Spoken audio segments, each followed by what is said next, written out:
Hello, friends. How are you guys today? Big day. I can't say that I got a lot of sleep last night because I was working on getting the event live last night. I don't have a guest today to talk through kind of what we're dealing with because I wanted to share with you a little bit about what I'm dealing with, how we created the Lawyer Forward conference and why, and what's working about it, and what's driving me crazy.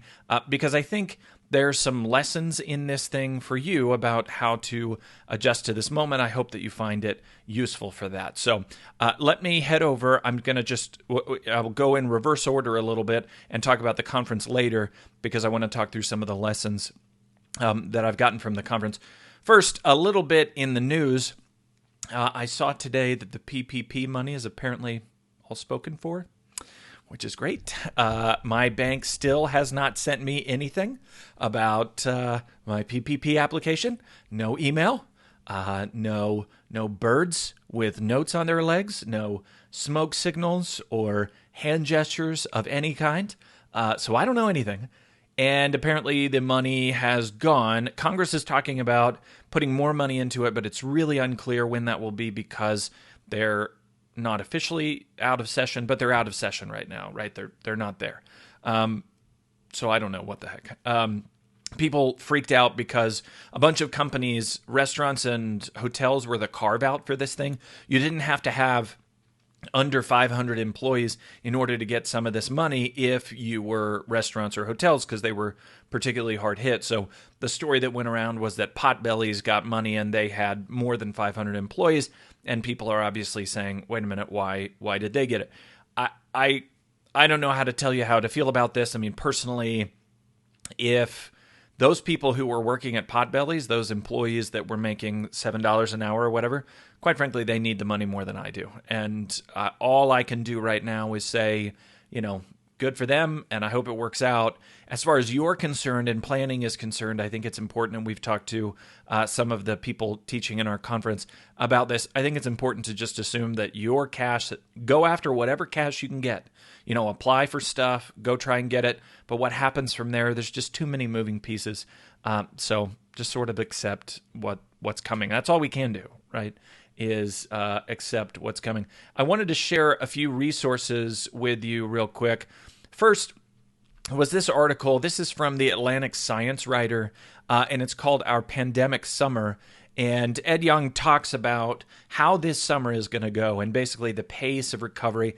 And I gather from him that his expectation is similar to mine and a lot of the scientific literature that I've seen, that this is likely to it's going to last like a year and a half, but we can't keep doing what we're doing right now. So it's probably going to get strict and then loose and then strict and then loose. And the disease is obviously going to take, kind of an opposing up and down curve with that. So what will that mean for this summer? I think this is a really important article for you to look through and think about in terms of your planning. So I will share that article with you. I think that's really helpful.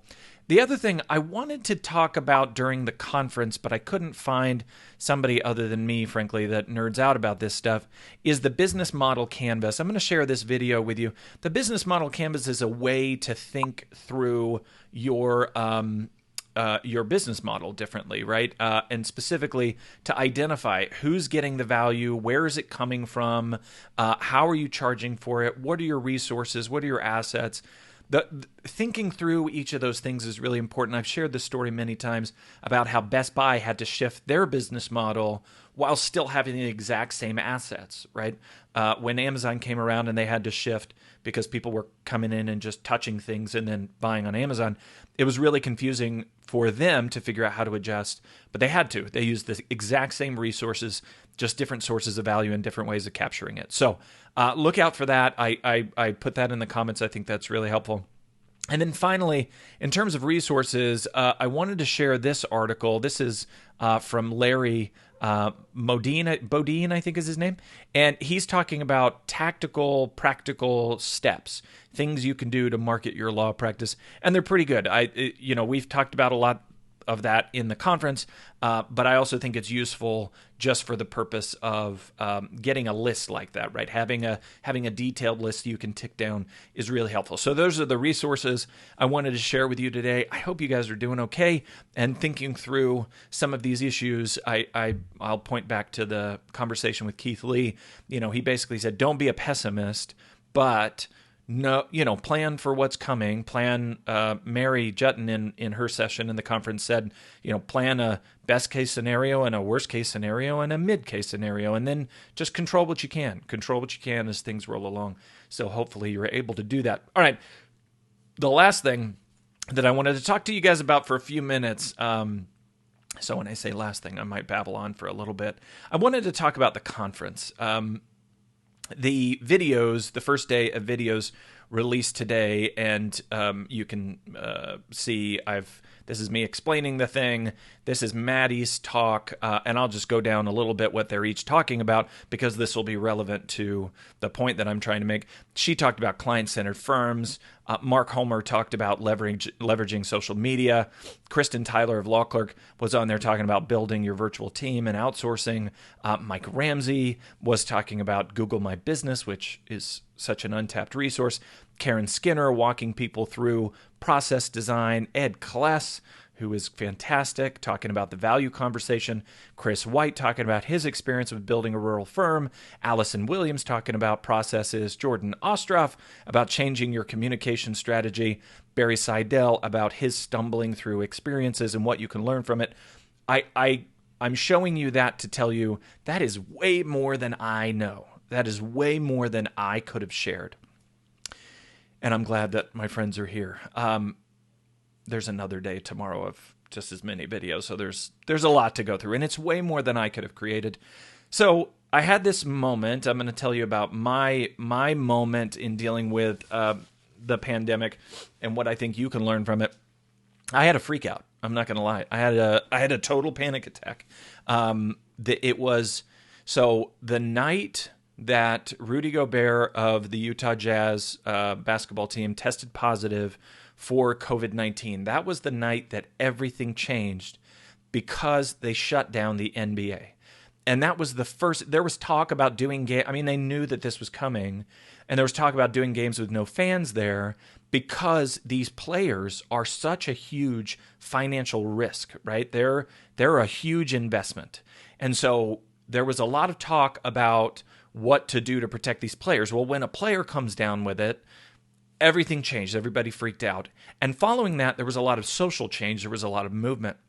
Well, the next day, there were businesses that I've done work for that we were talking about, nothing was firm. I don't want to, bag on them because nothing was set in stone. But we had talked about projects. And in my mind, we're like, it's like client consultations. When I was practicing, we had a plan and I was moving forward with something, and we were talking about our bills just like just like we ever have, like it's going to be okay because there's more coming. And then I'm a Utah Jazz fan, the only Utah Jazz fan in the Midwest, probably. And so I was really tuned in to that shift because that was the team that started, that the whole shutdown started with them. And also, as an aside, you saw a lot of the racism and the monstrous treatment of these. I mean, Rudy's an immigrant, and he's from France, and just the language that came out after that really showed us where this thing was heading, and that it was going to get ugly, and people were going to start to blame each other, and that they had to shut down. So I was really aware of this, and I start talking to the businesses that I had planned to do work with. And both companies said, yeah, we're in wait and see. They're having a freak out, right? That they don't know what's going to happen next. And both of these companies have money. They have capital, but they went into wait and see just because of fear, right? Just because of the not knowing, which obviously is common in any economy. You need people to feel just confident, right? Money is about trust, and an economy is not money, it's the movement of money. And the movement of money happens when there's trust. So all of a sudden, there's this total lack of trust, and even being able to have a basketball game even without fans there, right? And it got really ugly really fast. So I remember the day I went to sleep, I woke up, I had a couple conversations with these companies, and I turned to my wife, and I at one point, I literally was looking at job listings in grocery stores nearby, because like you guys, like most of you guys, I'm a solo, right? Like my revenue has to keep, I'm trying to have an asset driven business, which we'll talk about, rather than a cash flow driven business, but you got to have cash flow, right? You got to be able to keep moving. And so I was like, all right, can we sell things? Should we get jobs? What do we do? And you guys may have faced that same sort of decision-making process. I say that to tell you what I did, and hopefully that's useful to you to rethink. It might be the smart idea for you to try to find a job if you're having major cash flow constraints. I don't want to pretend to know your particular context, but for me, I looked around, and Nick Rishwain, who helped me on my Zoom video earlier, if you want to go find Nick making fun of me for not, it's not a tech conference, okay? Hashtag not a tech conference.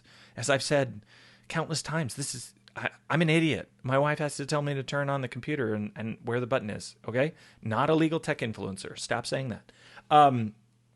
The two of you who say that. But yeah, I was worried, and so we looked around and decided, what's my point of value? So Nick said, let's do a webinar together. We'll just put it out to both of our crowds of people. Nick and I, it's not entirely clear that we're not the same person, but rumor has it we're two different people, and we have two different audiences. So the question was, how do we get out to those two audiences? He said, let's see if people want a webinar. And we'll do that together. And then if people want to pay for us to continue to do webinars, we'll keep doing them. So we put that out there. And then it made me think, well, we haven't done the Lawyer Forward conference in a while. And, we can do this virtual. And so I did surveys in different groups. Do you guys want to do this? Do you want to do a conference? And I got enough yeses that I decided to give it a shot. The lesson in that, is sort of two-pronged, in good news, bad news in that sense. The good news is, if you have built connections to people by sharing and working and whatever it is that you've done to build up social capital, as I talk about in the book, that's an asset, right? That's an asset that will pull you out of the ditch. I give the example in the book, the example of the Mormon Mafia. My friend Dan Lear, who used to be at Avo, when he lost his job at Avo, he was having the same kind of panic attack. And instead of going and taking a job he didn't like, he tapped into what I called the Mormon Mafia, right? For him, it was obviously much broader than that. But I give the example of the Mormon Mafia for people helping you move when you show up. But Dan used the same principle with his community that he had built by talking to people and being very public. And now he's built a consulting business out of that. And now we got a really great job at Gravity Payments. They've opened a legal department. They're there in Seattle. Gravity, you might have heard of them. The CEO was the guy who took a huge pay cut so that he could make sure everybody at his company made $70,000 or more. His name is also Dan something. I can't remember his last name. Anyway, so the point is, Dan was able to survive by counting on his network. He went and actually tapped into his network. And I remember at the time he said to me, maybe I should charge all these lawyers that I know and law students and people who want to get jobs. Maybe I should charge them to connect them to people with jobs. You should do like a recruiting firm. And I said, well, that might undermine your connection with those people, right? If they see you as selling to them, that might undermine your connection with those people. So see if you can sell to the companies that want to connect with those people. And he did, and he's done a great job. And I've sort of, after that conversation, a bit followed in his footsteps, right? Lawyer Forward has turned into an almost entirely free model, right? I mean, there are smaller products, obviously, like the book, but I give the book away for free all the time. I mean, Jess Birkin gets really mad at me for that. But, if you're in a financial struggle and you can't afford the book, then tell me, and I will send you the book right now. I've done it quite a bit. And the reason is that my business model, to get back to the business model canvas, is different. I create value for the lawyers, but I collect that value from these companies that are trying to serve lawyers, right? That's how I monetize, is by creating value that goes to you guys, that goes to our group. And that makes that connection to the group really valuable. Again, same as Best Buy. They said, okay, people are still coming into our store. Samsung's still making money. Apple's still making money. So instead of charging the people who come into the store, I'm going to charge Samsung and Apple. So anyway, I did the same thing that Dan did. And that's what created this conference. In terms of what I've done well and what has worked, I think the pay what you can model has really worked. And I don't know if it will always work or if it's just this moment, but for me to be able to say to the crowd, don't pay anything, right? If you can't, don't do it. If you want to support me and this stuff and us being able to keep having these conversations, great, throw some money in, but I'm not, and literally I've not chased anybody down. It's all the same mailing list, right? Everybody's getting to the same place. It really doesn't affect me, but those people who wanted to support me are able to. Side note, I did the same thing with the sponsors. I said to them as well, you guys pay what you can. And it was funny because the sponsors were like, well, what do I get at this tier? I'm like, there's no tiers, bro. We're just doing the work. We're just talking to people. If you guys are in a financial position to support this happening, do what you can. And the companies stood up. I'll give shout outs to them. Smith AI, Get Noticed, Get Found, Corvum, which is the VoIP call service, the phone service, Clio, and there's one more. Oh, Law Clerk. I forgot Law Clerk just because I love them so much. It's like they're always here. So those people all contributed. So if there's a lesson in there for you, I think it would be figure out different ways to use the social capital that you've developed and to monetize differently than you think. Use that business model canvas and think about it differently. I will say, back to the good news, bad news, I've been doing this stuff for 10 years, talking into the void, right? Just trying to help people and just blabbing, really just putting these ridiculous opinions out into the world and seeing what people think of it. If you have not done that work, this is a really hard time to go collect on social capital. It just is. Jordan Furlong, in his interview with Jack at Clio, said, this is a really weird time to call up your tangential clients and be like, hey, suddenly we want to sell you another thing, right? This is a really hard time for that. So if you have not developed social capital, be aware it will not be as easy for you to go capitalize on that social capital, obviously. That said, what's the old cliche? It was better to plant the tree 20 years ago. The second best is today or whatever. Go build the social capital. Do it knowing that it's got a slow build. Do it knowing that it will take a while. That's hard, right? Money right now is a real question for a lot of people. Go build anyway. Connect with people. The other lesson that I would say about this particular experience is I decided in creating this thing to focus on later, right, and video. The later part is part of your content tilt, as the book Content Inc. talks about it, is you've got to figure out what your thing is, right? What's your shtick? And for me, I'm in the sort of near future. That's kind of my timeline, is thinking about the near future. Future enough to get people thinking, near enough to make it practical to people making decisions. So that's kind of my shtick. And so when it came time for me to talk about stuff, I wasn't doing a conference about COVID, right? I'm not doing news. That's not what I do. Somebody like Mitch Jackson, who has a very different social profile than I do, he talks about what's going on right now, and he does a great job of getting out really fast, getting content out really fast. We have sort of a different approach, and neither is wrong. My point is, do your thing. Whatever you decide to create, do your thing, right? You've got to use your content tilt. And also, I would really focus on video. Video, just especially right now, creates a lot of connection. Podcasts are sort of hard right now. There's really different listener habits. Blogs are difficult right now. Most of us are reading on our phones, which was true before, but really long blog posts are hard. Articles are hard. Audio is good for those activities that, people are outside and doing work or doing dishes or going on walks. Apparently, some people are running. I don't know what the hell you guys are running from, but apparently there's some running happening. But video is really great. The other lesson that I would say is most of releasing this conference did not go the way I wanted it to, right? I had a list of to-dos that was like 10 items long last night at 8 p.m., and I think I got 4 of them done, maybe 3 of them, right?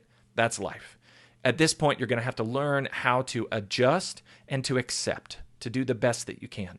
Because right now, if you go to the Lawyer Forward conference sign-up page at lawyerforward.com/virtual and you end up on those videos that I shared with you earlier, you're going to learn a lot. And that's what people care about. So if there are any lessons in that, I would say, try to go out and capitalize on social capital. Build it if you don't have it. Focus on your content tilt. Build around video if you can, and then just accept, right? This is all about self-acceptance, so accept yourself. I hope you guys are doing well. Please, please, please reach out if I can do anything for you.